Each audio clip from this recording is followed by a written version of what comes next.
morning, everyone, and happy Saturday. My name is Callie, and this is another weekend of Clarinets, Cats, and Coffee. So the duet excerpt that I just played for you is from the Hebrides Overture by Felix Mendelssohn. And the topic of the day today is finding musical solutions for technical problems. Before we do that, I want to say thank you so much to all of my patrons. Your support, your enthusiasm, your communication really means a lot to me, and I appreciate everything you guys have done for me over the past year and a half, so thank you all so much. And if you're interested in becoming a patron and supporting my channel, I have included a link below in the description. Now, I absolutely love this excerpt.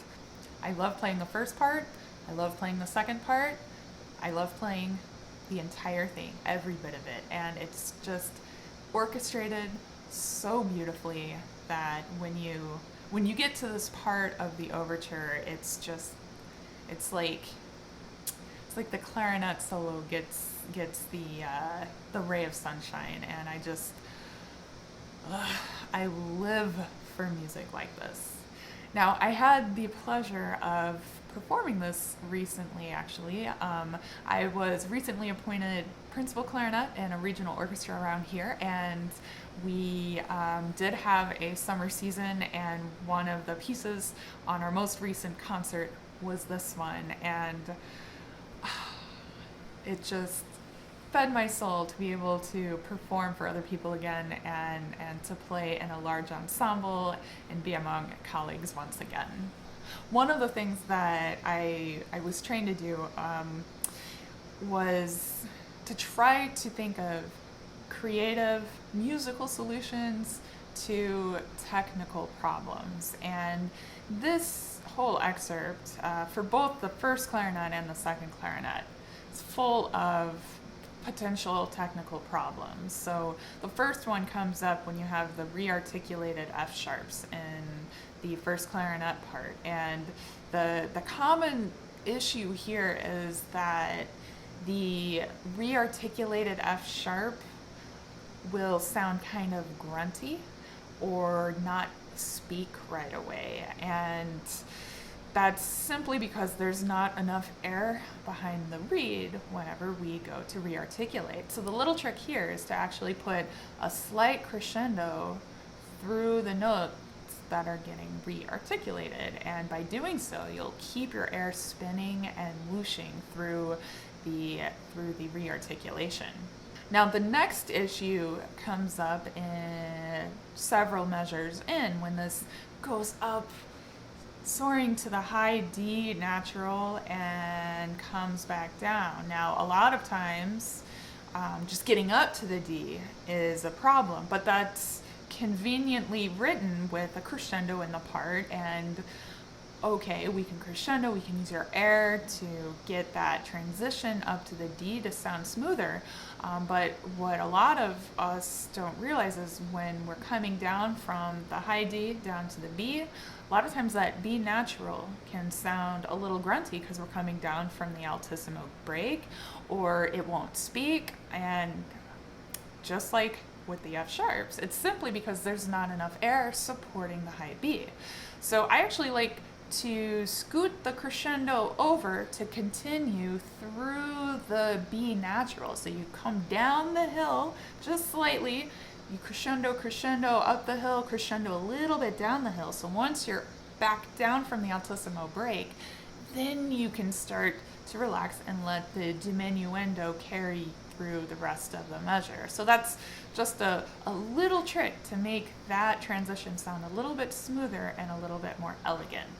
Now another big challenge in this is breathing, and a lot of times my personal issues here with breathing come up simply because I'm very tense before I even have to take a breath, and so it really takes a lot of mental energy to make sure that I'm relaxed when I'm going into my breath, especially if I'm very much running out of air. And so we want to try to make sure that we're not pushing air or clenching our chest or our throat or anything to get the air out. You have to make sure that we're relaxing and allowing the air to come out naturally. So when we do take our breaths, we can take a nice, deep, relaxed breath quickly. And I put in 2 little breaths.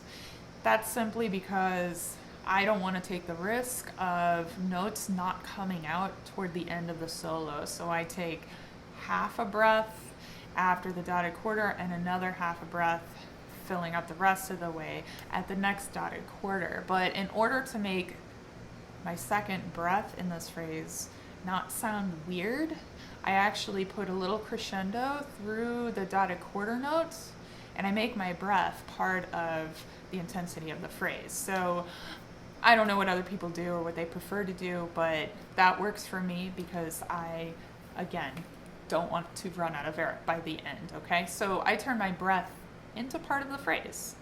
Now, the last part of this first clarinet solo here, where the notes are going down and there's a diminuendo, you actually don't want a diminuendo too much, otherwise your high A isn't going to come out. So what I do is a very slight diminuendo, A, F sharp, E. When I go down to the throat tone A, I actually do a little tiny bit of a crescendo to phrase up to the high A and then come back down. So that will ensure that my high A isn't too sharp, and it will also ensure that the note comes out. All right, so if any of you guys are working on this excerpt, please share this with me on the Facebook community page.